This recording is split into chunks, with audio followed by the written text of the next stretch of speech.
My name is Elena Dawson, and at 29, I learned the woman who shared my blood could steal my future without blinking. Just 1 month before our wedding, Nathan, the man I'd loved for 4 years, left me. Not for a stranger. For my sister, Victoria, my perfect, golden, icy sister. That morning, I was folding napkins for our rehearsal dinner. He walked in, smiled, and shattered my world with one sentence. I'm in love with someone else. And then, she appeared in the doorway, barefoot, wearing his shirt. Her smirk said it all. They didn't just take my fiancé, they erased me, like I was a footnote in my own life. If you think I just stood there and took it, think again. Before I continue, hit like, subscribe, and tell me in the comments, what would you do if your own sister destroyed your life? Let me take you back to the morning the silence began. He didn't just break off the engagement. He left me for my sister, my perfect, untouchable golden sister. And she smiled while doing it. 1 month before our wedding, 1 month before I was supposed to walk down the aisle in the dress I had spent 3 paychecks on, 1 month before I was going to become Mrs. Elena Bellamy. And he took that dream, snapped it in 2, and handed half to Victoria like it had never belonged to me in the first place. The morning he ended, it was ordinary. Coffee brewing, sunlight bleeding through the curtains, and me folding napkins into tiny triangles for the rehearsal dinner. Nathan walked in like he always did, tailored, charming, composed, and said he needed to talk. I thought it was about the venue, or maybe his mother's seating chart demands. I didn't expect him to say the words with such ease. Elena, I can't do this. I'm in love with someone else. I remember the way my hands stilled, the cloth napkins still between my fingers. I asked, stupidly, who? And that's when she stepped into the doorway, barefoot, wearing one of his shirts. Victoria. Of course it was Victoria. My sister, the woman whose entire existence was a performance of effortless brilliance. The doctor, the philanthropist, the one with cheekbones sharp enough to cut glass, and a heart cold enough to do it without flinching. She didn't hide, didn't flinch. Just looked at me like I was a puzzle missing too many pieces, and said with the kind of cruelty that can only come from someone who knows exactly where to cut, "You never really fit him anyway." That was the moment the sound drained from the room. I didn't scream. I didn't cry. I didn't throw the coffee mug like my shaking hands wanted to. I just stood there, letting their betrayal bloom in front of me like some grotesque wedding bouquet gone rotten. And then they kissed. Right there in my kitchen, in front of me. No shame, no hesitation, just lips and lies and years of deception finally unwrapped in the morning light. I didn't say a word. I just picked up the folded napkin and pressed the crease down one last time. And as I walked out of that room, out of that house, and out of the life I had so carefully planned, I made myself a promise, one that curled around my ribs like armor. But I wasn't finished. Not even close. If someone you trusted shattered your world like that, would you speak up or would you fall silent like I did? Keep watching, because what followed wasn't just heartbreak, it was erasure. They didn't just take him, they erased me. Like I never existed. That was the part no one warns you about. How betrayal doesn't always come with knives or shouting matches. Sometimes it arrives dressed in silence. In the stillness, after your phone stops ringing, in the empty seats at the table where your friends used to sit. I kept waiting for someone to say, "This is wrong," or "She didn't deserve that," but no one did, not even once. My mother sighed when I tried to explain, like I was exhausting her with feelings I should have grown out of.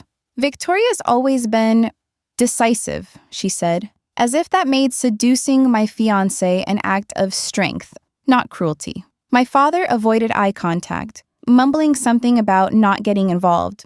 But he didn't have to say anything. His silence said it all. They'd made their peace with the outcome. Victoria was the better bet, the one who never needed anything, who always made them proud, who didn't cry at the dinner table or choose art school over med school. The golden child, wearing her betrayal like a designer gown that fit perfectly. When I reached out to our mutual friends, they replied late, if at all. Most never responded. A few said they hoped we could all move on peacefully. Others unfollowed me quietly, like grief was contagious. I was no longer the bride. I was the scandal. And Victoria? She posted their engagement photos 2 weeks after the split. They stood under an oak tree, him in a navy suit, her in white, my white. The caption read, "Sometimes fate just makes it right." Hundreds of likes, dozens of comments, every heart emoji felt like a dagger. I stayed in my childhood bedroom for days. The wallpaper still had faint lines from where my posters used to hang, the corner where I hid my journals, the closet that now held a wedding dress no one would wear. I pulled out the box of invitations that never got mailed, each envelope still crisp, my name printed in gold beside his. It felt like looking at someone else's life, someone luckier, someone who still existed in their story. I stared at the mirror and saw a ghost. No one called, no one checked, no one asked if I'd eaten, if I'd slept, if I was okay. They had chosen her. They had chosen them. And in doing so, they had unchosen me. I wasn't just heartbroken. I was unwanted, unclaimed, like I had been a placeholder for something better, something shinier, something named Victoria. But I kept breathing. I kept waking up. I kept standing in front of the mirror every morning, daring myself to still be visible. Because even if they had erased me, they hadn't destroyed me. Not yet. You think the betrayal ended there? Trust me, that was only the surface. Stay with me, because one photo in an old album was about to unearth something far darker than anyone imagined. Grief has a strange way of rearranging time. Some mornings I'd wake up thinking the wedding was still on, that Nathan would call and apologize for whatever dream he'd fallen into. Other days, the silence was too loud to ignore. I spent most of that time in the attic trying to declutter my memories like I was pruning a dead tree. That's when I found the photo album. Thick leather binding, dusty edges, a faint smell of mildew and old perfume. It was from the year I turned 10, the same year Uncle Rob died. Flipping through the pages, my eyes landed on a photo from that summer's family reunion. Everyone was smiling. But in the background, just behind the picnic table, Victoria stood near the old cedar box that went missing during the investigation, the one everyone swore they never saw again. She wasn't just near it. Her hand was resting on the lid, fingers curled like she was claiming it. I stared at that photo for hours, and then, slowly, memory crept back in like a slow leak. Her eyes that day, shifty, unfocused. The way she whispered something under her breath when she thought no one was listening. Well, he deserved it. I hadn't thought about that moment in years. Back then, I assumed it was just another of her cryptic comments, the kind she loved to toss around for attention. But now, it felt like a key had just turned in a lock I didn't know existed. I pulled out my childhood diary. The cover was cracked, pages brittle. And there it was, in my own shaky handwriting. Victoria laughed when she heard Uncle Rob died. Why? It didn't feel right. That line echoed louder than any scream ever could. I closed the book and held it to my chest. This wasn't heartbreak anymore. This was something else, something colder, something ancient. It was the moment I realized the woman who stole my fiancé had always been capable of far worse. She didn't just take Nathan, she had buried the truth, and maybe more. That night, I went online and searched everything I could about Uncle Rob's case. The records said accidental poisoning, but one neighbor had once mentioned a strange smell. Another, years later, mumbled something about a fight the night before. All things no one followed up on. It had all been swept away, like leaves under a rug. But I was done pretending not to remember. I wasn't confused. I wasn't delusional. And I damn sure wasn't dead. She took the man I loved, but she forgot. I remember everything. By now, you might be wondering, was I just grieving, or was I chasing ghosts? The answer will shake you, because when the first piece of evidence surfaced, even I had to catch my breath. It started with a name I hadn't spoken in years, Rachel Linwood.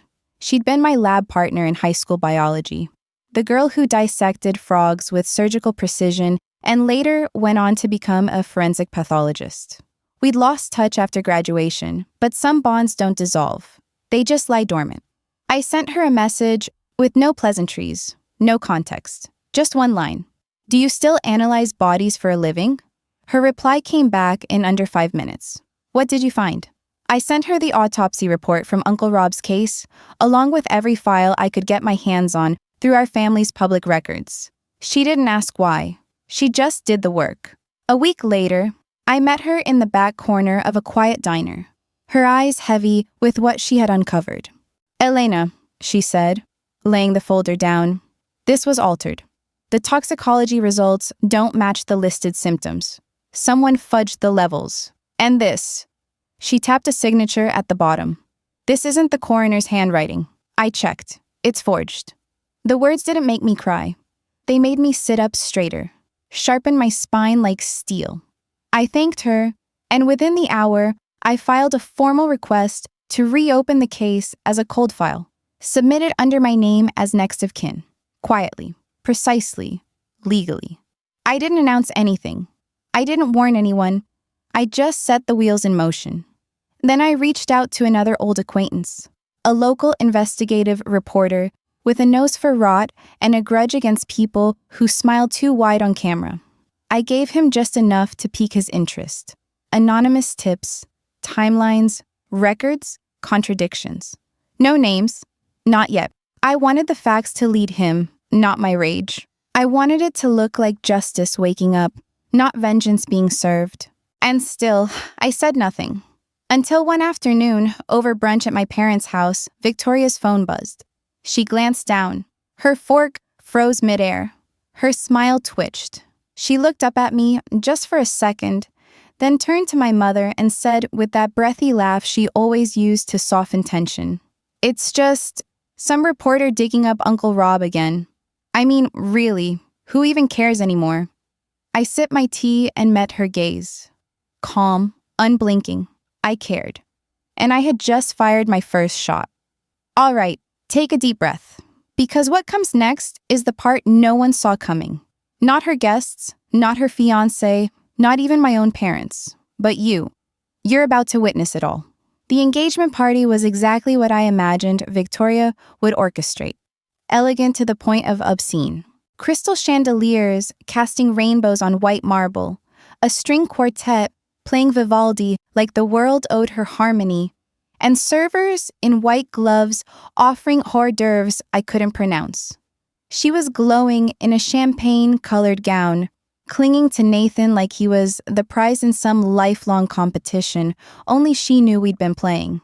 And everyone clapped, sipped, smiled, because when Victoria Dawson threw a party, the world pretended nothing had ever gone wrong. I wasn't invited, of course not, but I came anyway, stepping through the doors in a simple black dress that didn't shimmer, didn't announce anything except one thing. I wasn't there to celebrate. I was there to finish what she started. When the toast began, the room quieted in reverence. Nathan's father stood, raising a glass to the power of second chances and finding true love in unexpected places. I waited until the polite applause died down, then walked to the center of the room, heels clicking against marble like gunshots in a cathedral.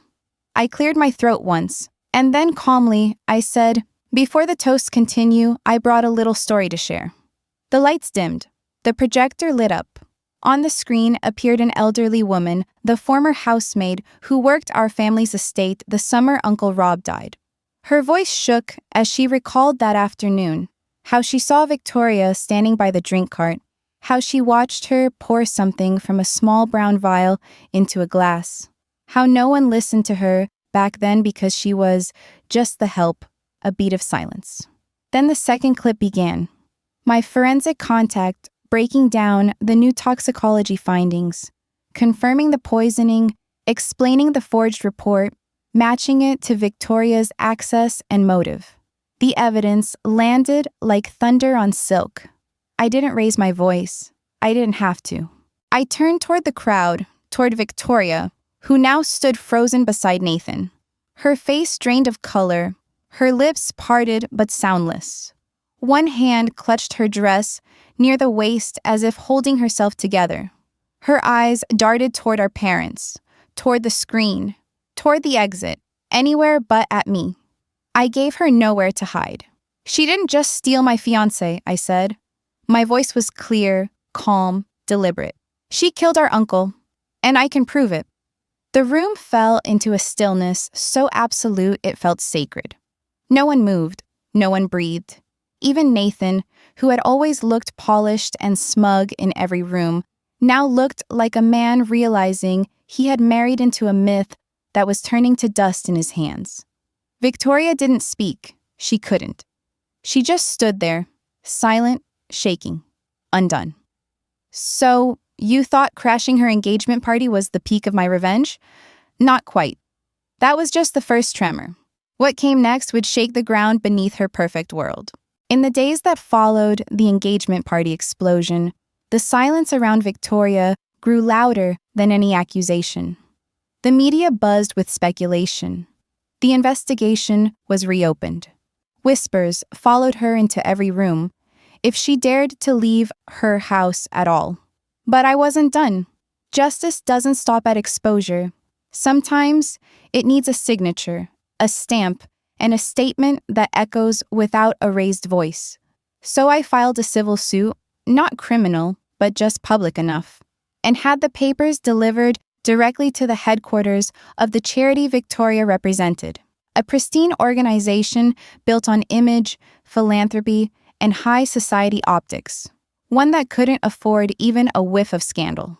By the end of the week, the foundation issued a carefully worded statement. In light of emerging legal circumstances, Victoria Dawson has been suspended from all representative duties pending further review.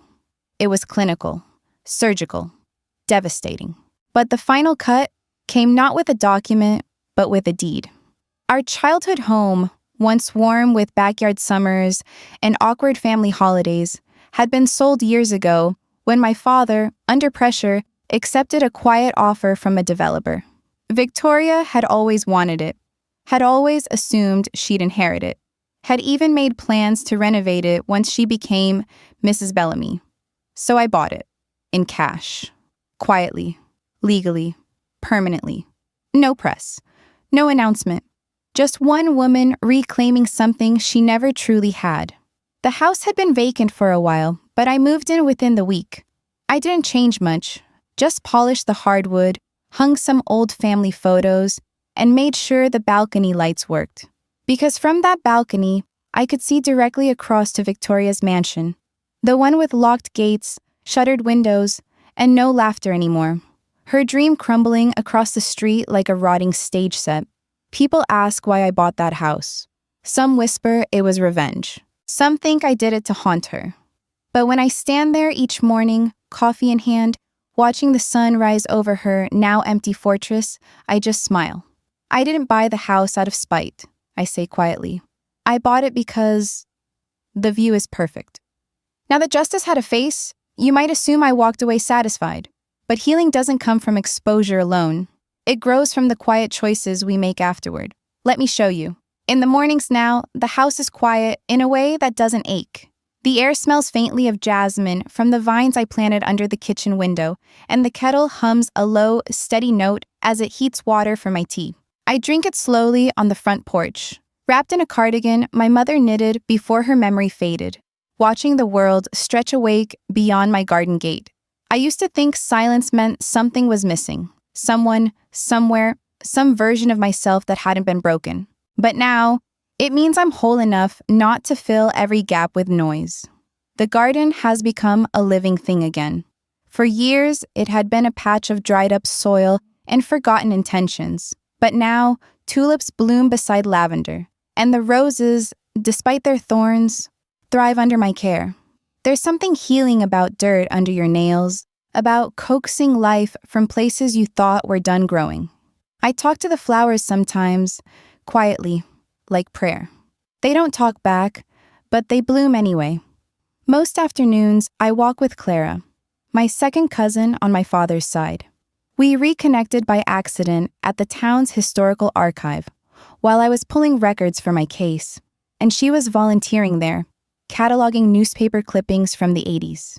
She remembered me as the girl with the scraped knees and wild imagination, I remembered her as the only person who once defended me when Victoria shoved me in the lake and claimed it was a joke. Now we walk the path along the creek behind our neighborhood, two women bound by blood and memory, and talk about simpler summers when watermelon was a currency and bedtime meant fireflies in mason jars.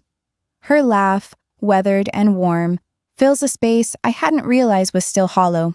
I joined a support group too, not because I needed sympathy, but because I wanted to witness what hope looked like when passed from hand to hand. Survivors of cold cases, families who had waited decades, some still waiting, others like me finally exhaling. I shared my story on a Wednesday evening, under soft yellow lights in the church basement, my voice steady but never cold. I didn't name names. That wasn't the point. I told them about the photo album, the toxicology report, the shaky old maid who remembered too much, and the letter I found in my own handwriting. I told them about silence and what it can hide. I ended with this. Justice doesn't always roar. Sometimes it whispers and waits, and if you keep listening, one day it answers. No one clapped. They didn't need to. The nods, the wet eyes, the way one woman reached for my hand after, that was enough. I still see Victoria sometimes, in the corners of newspapers, in the stiff headlines beneath court dates and delayed hearings. I don't read past the headlines anymore. Not because I don't care, but because I already won. Not in the way she would define it, not in a magazine spread or a socialite's applause. I won because I'm still here, drinking tea in the morning and planting flowers that bloom on time. I won because my nights are quiet, because I no longer flinch at my own reflection, because I never had to become her to survive her. Last Sunday, I sat down with pen and paper.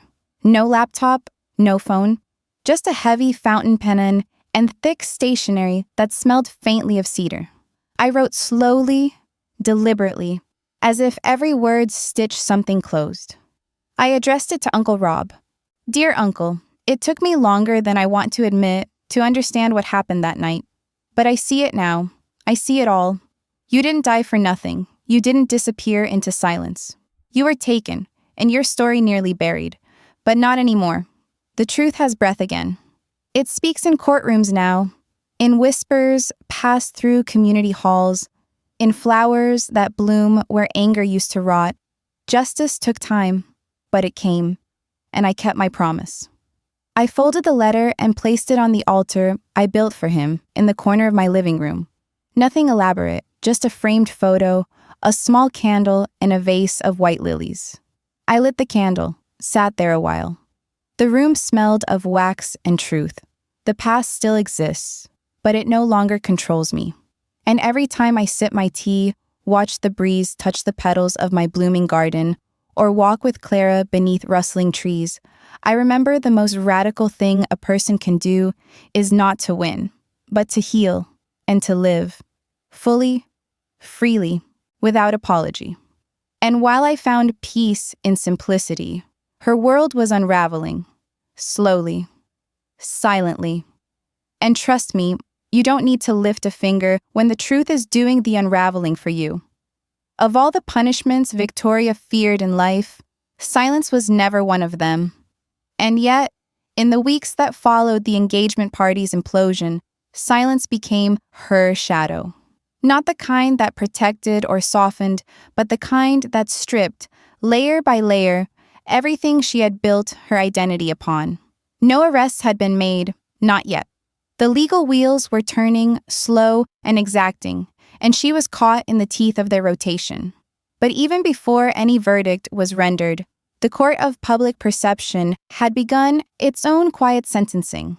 Her charity foundation released a formal statement 3 days after I filed the civil suit, not naming her, of course. Just enough to say, in light of emerging information, Victoria Dawson will step down indefinitely from her role as public representative. The announcement wasn't posted on her profile.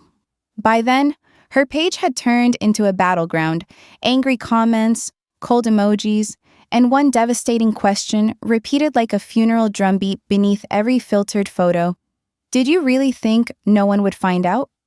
Eventually, the comments vanished. then the captions, then the profile itself. Just like that, she disappeared from her own digital kingdom. Nathan left without a word. I know because he left a toothbrush behind in her bathroom, still wet with that expensive peppermint paste he favored. His coat, the one he wore during their engagement shoot, was seen hanging in a resale shop a town over. One of Clara's friends sent me a photo. I didn't laugh. I didn't need to. Sometimes justice isn't a gavel. It's abandonment. Cold, quiet, irrevocable. The house Victoria had once paraded as proof of her success stood unnaturally still. No laughter behind windows, no click of heels against marble tile, no guests arriving for book clubs or brunches or charity teas. The blinds remained drawn, mail piled at the edge of the box. Even the flowers in her immaculately curated front garden began to wilt, like they, too, had stopped pretending. I hadn't expected to see her again. Not really. But then, one late afternoon, as golden light brushed the tops of my newly planted lavender, I saw her standing at the edge of the sidewalk across the street. At first, I thought it was a trick of the sun, the silhouette of a ghost against the gate of our childhood home. But it was her. No makeup, no pearls. Her once glossy hair hung limp and straight, caught slightly in the breeze. She wasn't crying. There were no dramatics.